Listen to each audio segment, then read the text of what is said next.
Eh, Perkenalan Mbak, monggo silakan perkenalan. Bisa ceritakan sedikit tentang diri panjenengan. Baik, ya, terima kasih untuk kesempatannya Mbak Heni. Perkenalkan, nama saya Prima Sari Budi Mulyani.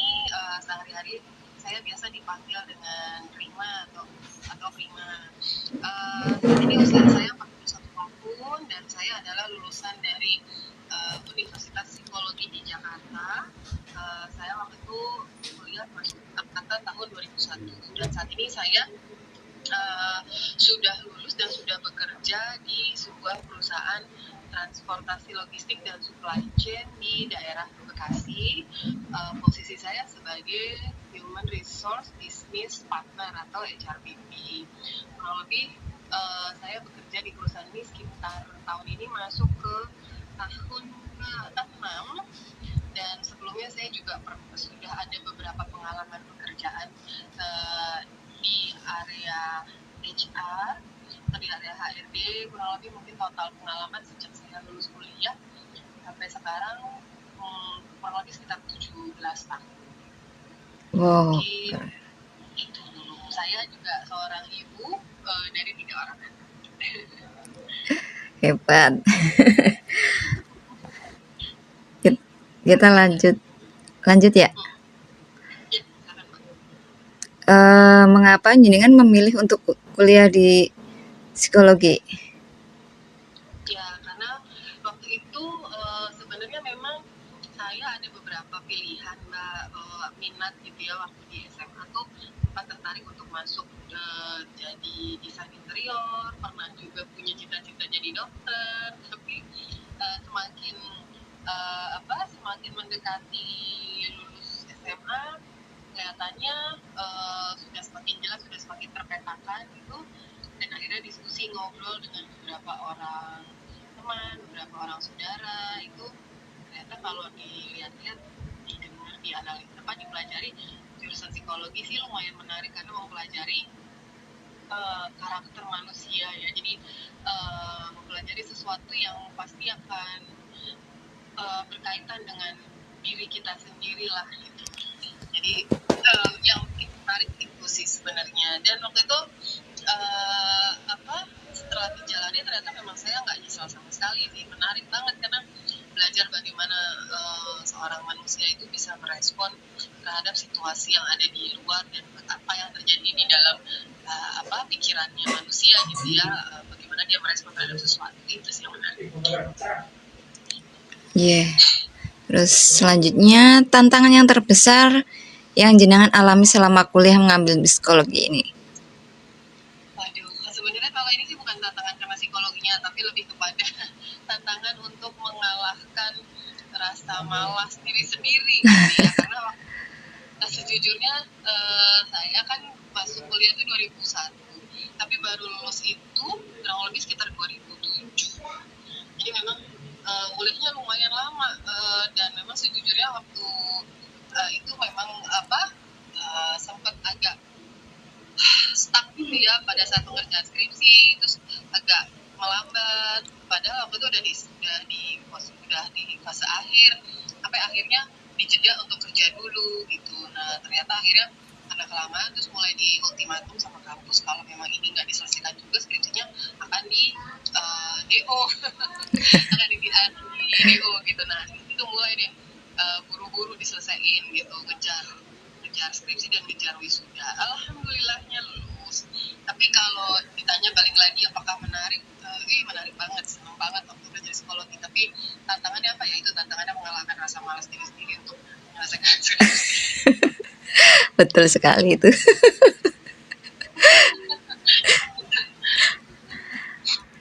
Terus pertanyaan selanjutnya, bagaimana jenengan merencanakan karir setelah lulus? Sudah ada bayangan ketika waktu kuliah itu mau jadi apa, mau seperti apa ya gitu?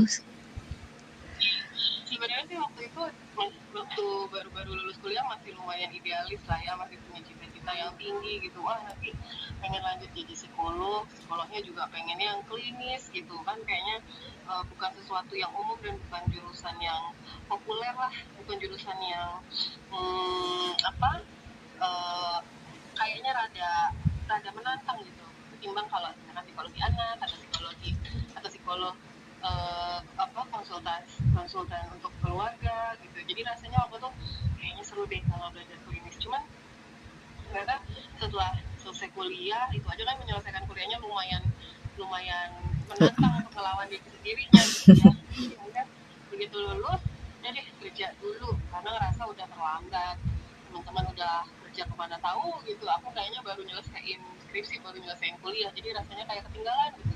Akhirnya pilih udah yang penting sekarang kerja dulu, nanti masalah psikolog klinisnya kita lihat lagi deh gimana gitu.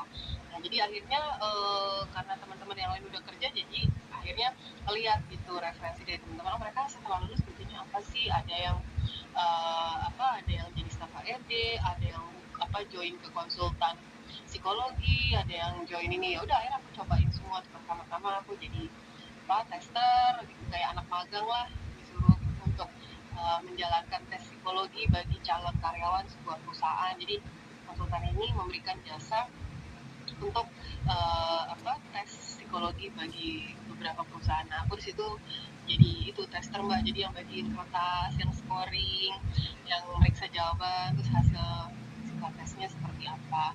Sampai akhirnya yang tadinya harian cuma berdasarkan panggilan, akhirnya jadi staff seterusnya. Terus setelah nyicipin di konsultan, akhirnya pengen coba kerja di perusahaan jadi staff HRD-nya.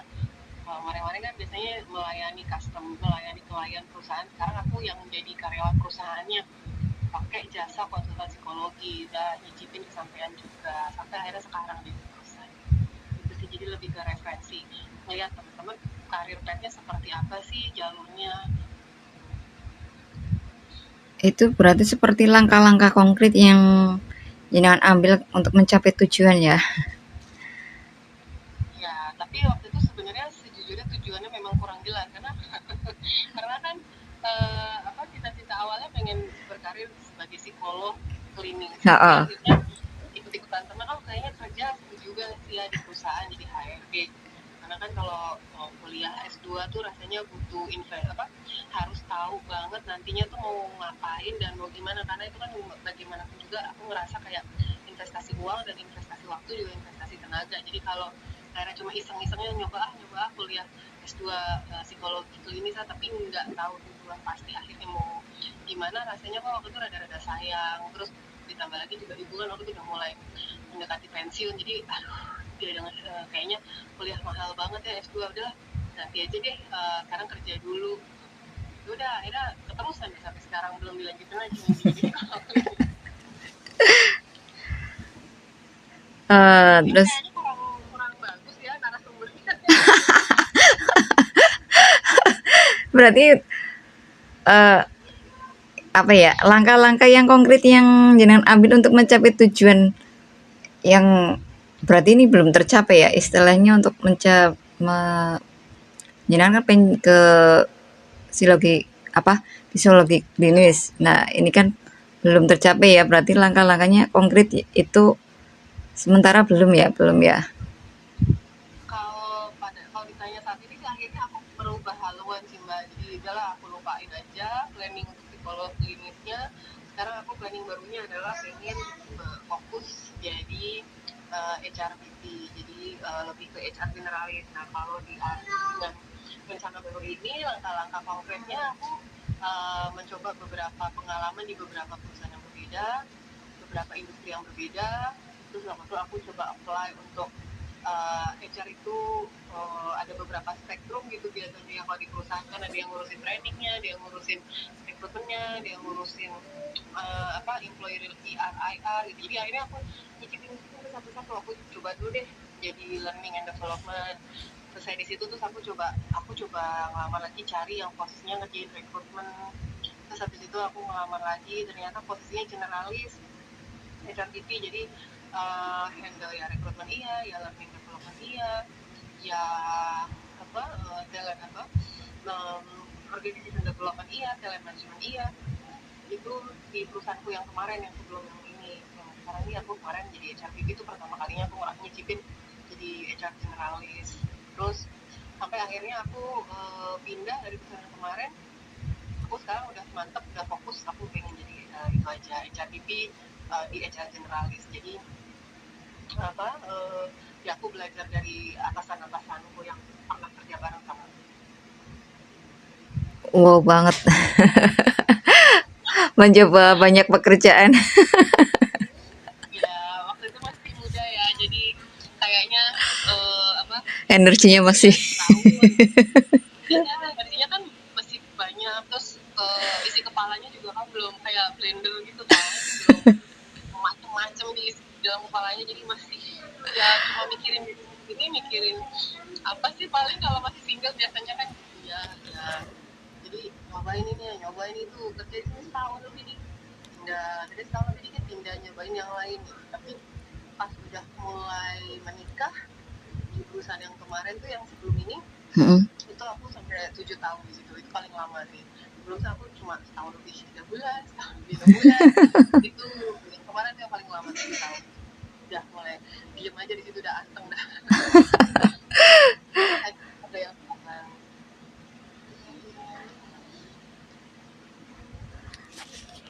Lanjut ya. Eh, apa yang memotivasi jenengan untuk terus belajar dan berkembang? sebenarnya kepinginnya sih kalau jadi HRBP tuh ini sih cita-cita muluk-muluknya lah ya, omong kosongnya lah.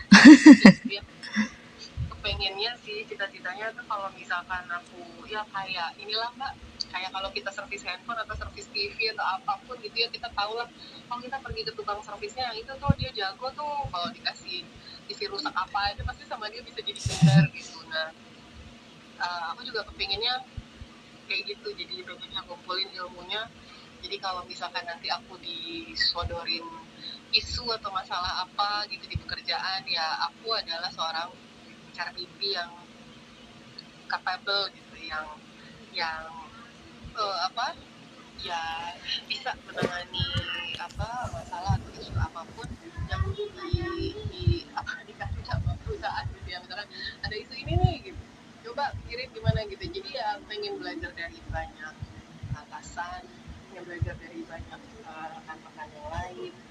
Itu sih mbak, aku pengen jadi HRBP yang mungkin itu kan kita ditanya di omong kosongnya begitu lah, muluk-muluknya. Amin. Amin. Terus yang menjadi inspirasi jenengan dalam karir ini siapa? Aduh, ini mah aku tahu jawabannya bosku yang kemarin nih mbak. Jadi di perusahaan yang kemarin yang sebelumnya tuh aku punya bos cewek. Dia umurnya nggak beda jauh sama aku, paling 5 tahunan ya. Dan aku direkrut di perusahaan kemarin tuh sama dia. Jadi sebelum aku pindah ke perusahaan, katakanlah perusahaannya DHL gitu ya. Karena kemarin aku kerja di DHL. Sebelum di DHL tuh aku kerja di sebuah perusahaan bareng sama dia. Dia temanku.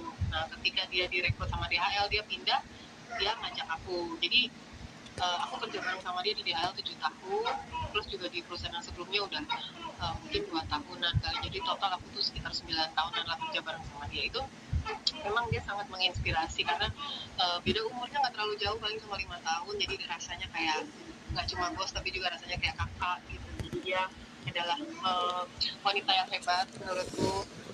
Selain dia adalah HRBP yang kalau aku bilang dia jago banget lah gitu ya, jadi kayaknya kalau kita mau cari HR udah kalau mau cari HRBP ini rekrutnya dia aja, dia keren sih gitu. Aku bilang ilmunya banyak, orangnya kerja keras, tapi dia juga seorang ibu yang telaten, ngurusin anak-anak, jago masak, rapi, bersih rumahnya. Jadi maksudnya dia semua area tuh beres gitu, karir beres, rumah beres, anak-anak beres. Aku jadi ya mengagumi dia lah gitu mbak. Jadi ya kalau ditanya siapa yang menginspirasi, menurutku sih bosku itu satu, terus dia manajerku gitu. Nah satu lagi adalah di atas manajerku tuh ada satu lagi direkturnya tuh juga beda umurnya cuma setahun sama bosku yang cewek ini, yang manajer ini, tapi cowok nih.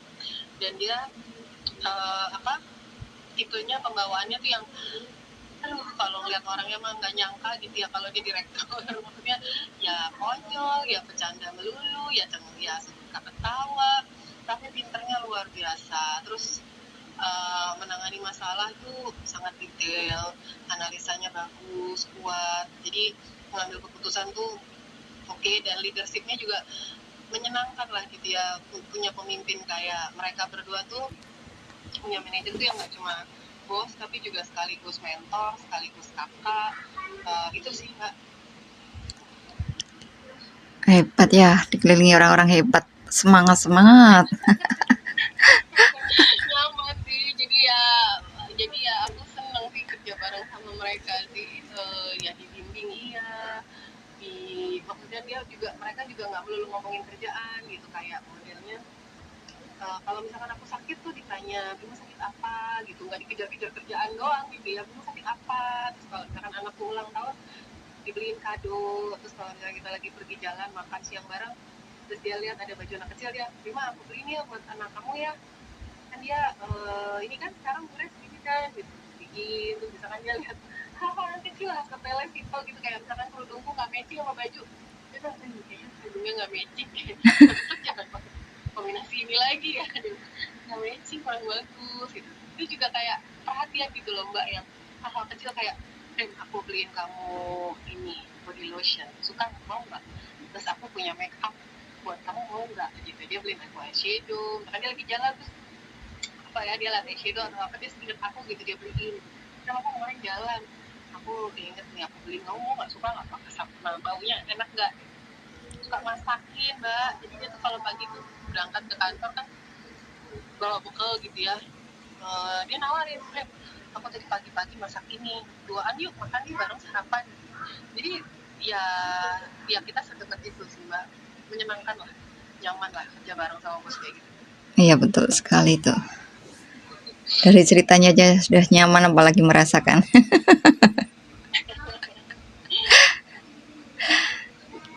Dah, lanjut lagi. Apa kebiasaan sehari-hari yang membantu jenengan tetap fokus dan produktif? Aduh, ini sebenarnya pertanyaannya lebih kepada biasa sehari-hari yang saya usahakan untuk tetap fokus dan produktif. Tapi tidak lagi saya bisa tetap fokus dan tetap produktif. Karena ya kan Usaha. jadi ibu rumah tangga, terkarir.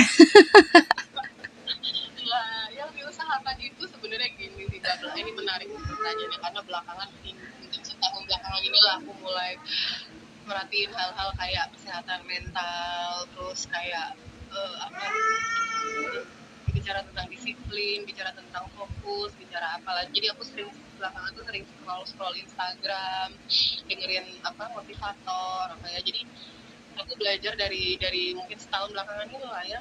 Aku belajar kalau hal-hal yang bisa membantu, karena sejujurnya aku memang sering banget ngerasa kayak kewalahan lah ngurus kerjaan. Kadang-kadang juga ada lah satu dua yang salah atau satu dua yang miss deadline, atau akhirnya aku lupa nggak baca WhatsApp grup sekolah anakku ulangan, terus dia nggak aku kasih tahu karena aku kelewat gitu WhatsApp grup ngomel.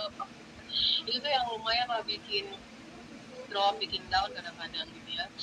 Cuman ya aku belajar untuk gimana ya caranya supaya bisa apa ke tackle gitu kanan kiri, tapi juga akunya nggak stres, akunya juga nggak apa burn out gitu kali.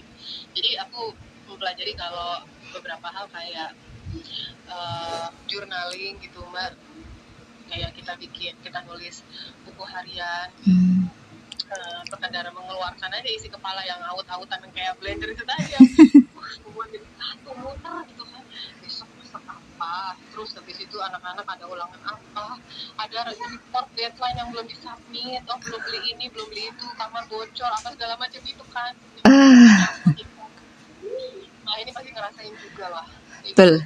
terus apalagi kalau ada yang sakit anak-anak, waduh. Nah jadi akhirnya biasanya itu kan muter-muter aja di kepala. Nah itu pelan-pelan aku coba untuk aku keluarin isi kepala aku tuh, aku tulis di jurnal, aku nulis di jurnal. Terus katanya kalau nulis jurnal itu bisa bikin tenang, refleksi diri, Terus apa yang sebenarnya masalahnya mungkin nggak sebanyak itu, tapi karena cuma dipikirin doang, muter-muter di kepala, jadi rasanya kayak banyak. Padahal sih kalau ditulisin satu persatu, oh ternyata ini doang, udah gitu. Ternyata pas sudah ditulis, oh cuma 4 kok yang dipikirin dari tadi, tapi muter-muter aja mikirin gitu aja.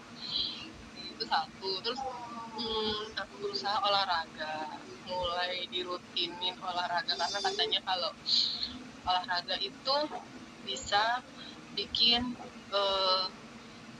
moodnya bagus, terus bisa merasa kayak kita memenangkan, berhasil menyelesaikan satu tugas berat di pagi hari. Itu bikin kita jadi kayak, kalau ini aja bisa, yang lainnya pasti bisa lah gitu. Jadi rasa PD-nya tuh naik gitu. Terus seger juga.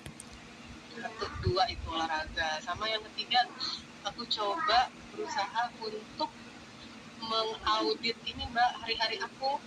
Jadi waktu itu aku mulai setahun belakangan kali ya, atau berapa lama ya, aku tuh mulai nulis di Excel gitu. Aku tuh bangun jam, karena kan aku suka gini loh Mbak, pulang kantor aku harus buru-buru cepat-cepat pulang karena anak-anak belum ngerjain PR atau besok mau ulangan. Habis itu aku juga harus ngejar anak-anak harus tidur sebelum jam 10 atau paling lambat jam setengah 10 atau 10 paling lambat harus udah tidur. Besok paginya aku harus buru-buru ngejar waktu bangun pagi. Terus habis itu aku juga harus buru-buru ngejar waktu berangkat sekolah supaya nggak terlambat. Habis itu aku buru-buru juga ngejar waktu masuk kantor biar nggak telat. Itu hari-hari aku kayaknya kayak dikejar-kejar mulu gitu kan. Itu aja. Jadi aku coba tulis deh. Oke, coba kita tulis deh. Aku tuh bangun pagi harusnya jam berapa sih biar to-do listnya tuh ke checklist semua gitu, kayak bikin anak checklist, bangunin anak itu jam berapa, terus olahraganya biar juga dapet tuh olahraganya berapa menit, aku harus selesai jam berapa, aku harus mandi jam berapa, segala macam gitu. Nah itu walaupun belum semuanya ke checklist, tapi paling nggak aku melakukan usaha itu. Jadi aku bikin sedetail-detailnya gitu loh Mbak. Aku bangun jam 4 misalkan, terus habis bangun aku ngapain dulu, gosok gigi, pipis, tahajud misalkan gitu. Terus habis itu aku misalkan baca Quran, kira-kira butuh berapa menit gitu, aku trial lah hari pertama gitu, aku butuh berapa menit nih. Terus aku targetin aku harus mulai olahraganya setengah 5 atau jam 5 ya, setelah subuh aku bisa dapat berapa menit tuh. Salah 45 menit sampai 64. Habis itu aku mandi, kemudian anak-anak, kalau nggak berhasil aku review lagi, aku kurangin lagi durasinya, yang mana yang bisa dikurangin, kayak gitu aja. Terus nanti cari-cari strategi, kalau gitu aku olahraganya jangan di rumah deh, antar dulu anak-anak, aku drop, habis itu aku jalan pagi di kompleknya sekolahan anak-anakku, paling dapat 30-45 menit, habis itu aku pulang buru-buru mandi terus ke kantor. Jadi itu sih Mbak, 3 itu kali ya. Aku berusaha untuk jadi journaling, terus aku berusaha olahraga, sama aku berusaha bikin itu schedule harian yang ya, tapi balik lagi intinya harus disiplin. Kalau itu dibikin doang tapi nggak dijalanin tapi ya gitulah ya namanya on off, tapi ya aku belajar untuk jangan terlalu keras sama diri sendiri, maksudnya tetap dorong dirinya tapi dengan penuh kasih gitu ya, maksudnya jangan jangan terlalu keras sama diri sendiri, karena apapun itu yang penting kita bergerak. Mundur pun misalkan sehari 2 hari off, skip nggak olahraga, itu tetap kemajuan kok, asal nanti olahraga lagi. Maksudnya jangan terlalu keras sama diri sendiri ya, maafin aja gitu. Emang kadang-kadang orang ada off-nya, tapi lanjutin aja, jangan berhenti. Itu belakangan ini aku lagi lakuin biar fokus. Berusaha memanage. Iya sebentar sayang, sebentar ya, ibu lagi nyelesain ini dulu ya. Ini pepet. Ya. Ini anakku yang kecil. Yang umur berapa Mbak? Umur hampir 6 ini, besok kelas 1. Udah setahun sama anakku yang Berarti selisihnya sama ya dulu ya, sama Sarah sama itu juga selisih nggak banyak ya. 3 tahun. Terus selanjutnya bagaimana cara jenengan menghadapi kegagalan atau kekecewaan dalam perjalanan ya hidup ini? Kan kadang kita ada yang nggak sesuai yang dengan harapan kita atau impian kita ya gitu. Bagaimana cara menghadapi itu? Itu. Jadi memang kalau aku lagi ada hal-hal yang gak enakin di kantor nih, kadang-kadang suka drop banget lah ya, sama aja lah biasanya kita. Tapi ini tergantung sama ini loh mbak, aku mulai merhatiin juga sama ini mbak. Jadi aku mulai mempelajari itu fase menstruasi itu mbak. Jadi berapa hari ya, 14 hari setelah menstruasi itu kita masuk fase apa, itu kondisi mood gimana nanti hari ke-16 setelah menstruasi kita masuk fase apa, itu yang percaya diri, ceria, terus yang merasa cantik gitu, pokoknya pede, terus kayaknya dikasih tugas apa aja hayu gitu, semangat, optimis.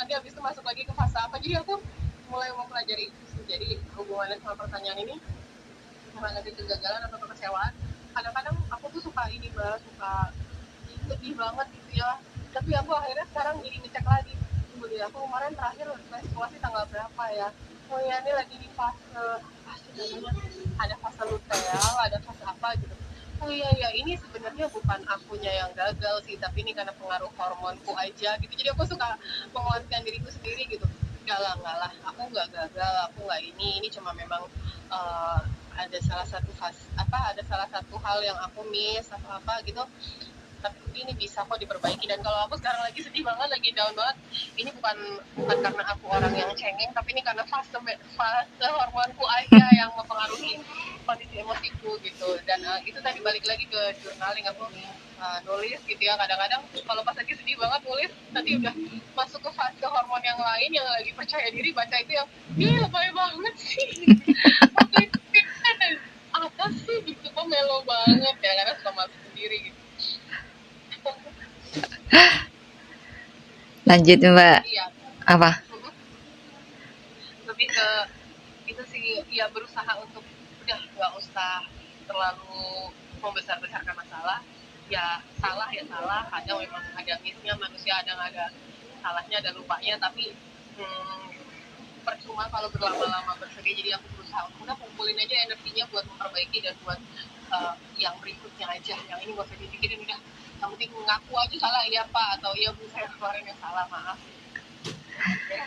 Jadi berusaha untuk menguatkan diri. Ya, seperti kata dosenku, suatu masalah kalau memang dibikin masalah ya akan jadi masalah. Iya benar, kadang-kadang tuh hebohnya masalah cuma di pikiran kita aja sih, ternyata setelah dihadapi di jalan, oh udah ini doang, ya ampun kemarin bingung banget pikirinnya, ya ampun. Sudah terlalu jauh. Overthinking lah kalau anak sekarang bilang. Terus sikap mental apa yang jenengan anggap penting untuk menjadi seorang yang sukses? Sukses sebenarnya itu relatif ya.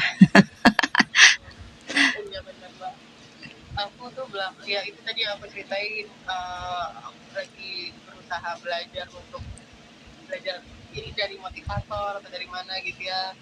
Berkali-kali aku lihat kayaknya yang aku temukan sampai sejauh ini, sikap yang bisa bikin orang sukses itu sepertinya adalah disiplin dan konsisten. Karena para motivator ini bilang katanya kalau kita cuma mengandalkan passion atau kita cuma mengandalkan motivasi itu nggak akan bertahan lama, karena kadang ada orang lagi semangat, kadang ada juga orang lagi drop atau lagi down. Tapi dengan kita konsisten dan kita disiplin, apapun situasinya, apapun kondisinya, kita tetap bergerak maju gitu. Tapi kalau kita cuma ngandelin motivasi sama passion, itu bisa hilang, bisa sirna gitu, bisa gitu, motivasinya hilang udah mandek gitu. Jadi yang diperlukan adalah disiplin, konsisten, sama katanya sistem. Jadi kita terus mikirin, coba dipikirin gimana caranya supaya kita bisa tetap bergerak, diatur polanya, sistemnya, supaya apapun kondisinya, kita lagi mood, kita lagi ngamut, kita lagi down, kita lagi apa, itu tetap bisa bergerak maju, bisa jalan gitu katanya ya. Jadi Ini berarti seperti kayak kunci sukses juga ya untuk bisa menjawab pertanyaan selanjutnya nggih. Yang apa kunci rahasia yang Anda miliki untuk membantu Anda mencapai kesuksesan, yaitu disiplin, konsisten. Jadi maksudnya dalam artian kenapa aku banyak belajar tentang apa itu disiplin, apa itu konsisten, karena aku adalah orang yang butuh bantuan untuk bisa disiplin. Terbukti kan dari skripsiku lama selesai. Jadi aku bukan contoh orang yang disiplin, bukan contoh orang yang konsisten, tapi adalah orang yang butuh bantuan untuk belajar apa itu disiplin dan apa itu konsisten supaya nggak kayak gitu. Gimana sih? Jadi aku pasien lah intinya. Bukan uh, bukan sampel gitu ya, bukan apa sih mbak istilahnya kalau contoh orang-orang yang memang sudah menerapkan disiplin, sudah menerapkan konsisten dengan baik dan benar gitu. Enggak, aku bukan yang kayak gitu, tapi aku lebih ke pasien yang lagi belajar menyembuhkan diriku supaya aku nggak tidak disiplin belajar. Oke, kita lanjut. Jika ada satu nasihat yang bisa jenengan berikan kepada mahasiswa psikolog seperti itu, apa misalnya nasihatnya apa itu? Untuk saya ini nih yang masih junior. Kayaknya kalau aku mah kurang cocok lah, kurang pantas lah kalau masih nasihat. Aku sendiri juga kan banyak yang mesti diperbaiki. Apa ya, paling kalau aku sharing dari pengalamanku aja, lesson learn-nya yang bisa sedikit dihindari lah, jangan dilakukan. Mungkin kalau ini bisa dihindari dan tidak dilakukan bisa jadi lebih baik. Harus tahu maunya apa, itu kali ya mbak. Jadi kalau udah tahu maunya apa, target sama fokusnya udah kekunci, jadi geraknya teratur ke satu titik yang sama, ke satu arah yang sama. Jadi kalau aku kan masih tadinya mau jadi psikolog klinis, terus habis itu nggak jadi, terus lihat teman naik dan gitu ya, masih ngikut kanan kiri, tapi kayaknya kalau udah tahu fokusnya mau kemana, itu langkahnya akan lebih mudah sih, itu kali ya mbak. Ya, kayak aku juga nggak tahu arahku, kenapa aku mengambil psikolog ini juga nggak tahu mau ngapain nih gitu. Cuma karena waktu itu aku merasa apa ya, ingin memahami teman ya, sebagai ya walaupun saya cuma kepala tata usaha ya, tapi ketika saya memerintah orang kan saya juga harus memahami karakter orang itu ya. Terus ada panggilan seperti itu. Iya, tapi memang belajar psikologi itu enaknya jadi refleksi ke diri sendiri ya, gitu sih.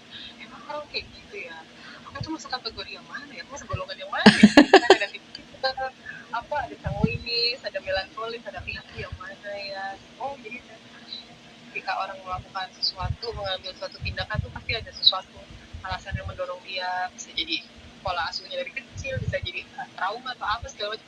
Menarik sih kalau emang suka yang kayak gitu-gitu, merefleksikan, menarik banget. Ini juga menjawab pertanyaan selanjutnya ini. Apa hal yang paling berharga yang jenengan pelajari selama perjalanan ini? Wis. Hal paling berharga, itu rasa-rasanya kalau dirangkum dari awal bekerja sampai sekarang, apa ya, pertemanan, networking berharga, pertemanan berharga, pengalaman berharga. Tapi yang paling berharga kalau dia mungkin bagaimana kita bisa menguasai bidang atau area kita dengan baik, dengan kuat, itu akan sangat berarti ya untuk di dunia kerja. Jadi tidak hanya sekedar ya udah deh cobain lah gitu. Tapi ini juga aku baru ngerasain belakangan juga, setelah menjalani berapa tahun gitu ya, cobain ini ya, akhirnya ya memang aku harus punya kekuatan atau jago di salah satu hal yang menjadi kekuatan. Itu baru aku pelajari ya. Sama ini kan aku nyicip sana sini aja jadi lebih jadi rekrutmen. Tapi memang pada saat itu juga aku sebenarnya udah punya planning, aku mau bisa menguasai beberapa spektrumnya HR gitu ya. Jadi cuma aku udah punya planning aku nanti maunya jadi HR generalis lah, karena pikiranku kok aku simpel banget. Kalau HR generalis misalkan amit-amit perusahaan tutup atau ada pengurangan karyawan, paling nggak kalau aku ngelamar kerja misalkan perusahaan ini butuhnya rekrutmen, aku punya pengalaman rekrutmen gitu kan, aku juga bisa ngelamar perusahaan ini bukannya waktu development, aku juga bisa bikin development gitu. Pokoknya ya pegang ilmunya yang banyak nih, jadi kalau misalkan nanti butuhnya ini aku punya, butuhnya ini aku punya, itu kalian. Wow banget. Semangat, maksudnya semangat menjalani. Pikiran praktis saja sih mbak, takutnya kehilangan pekerjaan. Kenapa dong bisa tetap ngepuh. Ini pertanyaan terakhir. Apa harapan jenengan untuk masa depan dalam bidang psikologi untuk kita ini? Aku tuh sebenarnya sejujurnya kalau ditanya udah agak jauh sih dari bidang psikologi ya, karena psikologi yang dalam bayanganku tuh kan mempelajari ke arah karakter manusia, mempelajari apa yang ada di kepala aku tuh kayak konseling psikolog gitulah, yang emang beneran psikologi. Sedangkan kalau aku kan lebih ke praktisi industri ya, kayak ngurusin rekrutmen, ngurusin training, ngurusin payroll, jadi kayak gitu-gitu lah. Jadi rasanya kayak jauh gitu sama ilmu psikologi gitu. Dan memang akhirnya belajarnya lebih banyak belajar hal-hal yang praktis, gimana melakukan rekrutmen, gimana menghitung konten, lebih kayak gitu. Jadi kayaknya ilmu psikologinya makin lama makin jebol lah. Jadi ya kalau misalnya harapan dan masa depan dalam ilmu psikologi, aku tuh nggak terlalu tahu ya mbak update secara ilmu psikologi kayak apa ya. Mungkin aku seneng kalau misalkan semakin banyak peminatnya dan semakin banyak orang yang punya minat untuk memahami bagaimana sih manusia itu bisa berfungsi, bisa bersikap, bisa mengambil tindakan atau keputusan dari belajar psikologi. Dan ya harapannya mungkin nanti akan semakin banyak praktisi-praktisi psikologi supaya pengetahuan tentang karakteristik manusia dan lain-lain tuh lebih luas. Jadi orang nggak hanya melulu ngurusin hal-hal praktis, tapi juga ngurusin hal-hal yang ke internalnya manusia. Ya, betul banget itu. Apa ya? Kadang kejahatan itu kan karena kita tidak mempunyai rasa. Nah, rasa itu kan bagian dari psikologi ya. Begitu kan? Maksudnya ada yang jahat banget sampai menjatuhkan orang yang benar-benar sampai menjatuhkan tanpa memikirkan bagaimana perasaan orang yang dijatuhkan. Dan ketika suatu saat dia akan mengalami hal itu, belum dia pikirkan seperti itu kan. Iya. Dan ya mungkin orang kalau jadi belajar psikologi bisa lebih berempati kali ya. Maksudnya akan mengurangi jumlah orang-orang julid lah paling nggak ya. Ya betul. Jadi tahu gitu ya, oh orang ini tuh begini karena dulunya dia begini, ya latar belakang keluarganya begitu. Oh iya ngerti sih kalau kayak gitu, apa gitu segala macam. Jadi yang ngurang-ngurangin jumlah orang julid itu kali.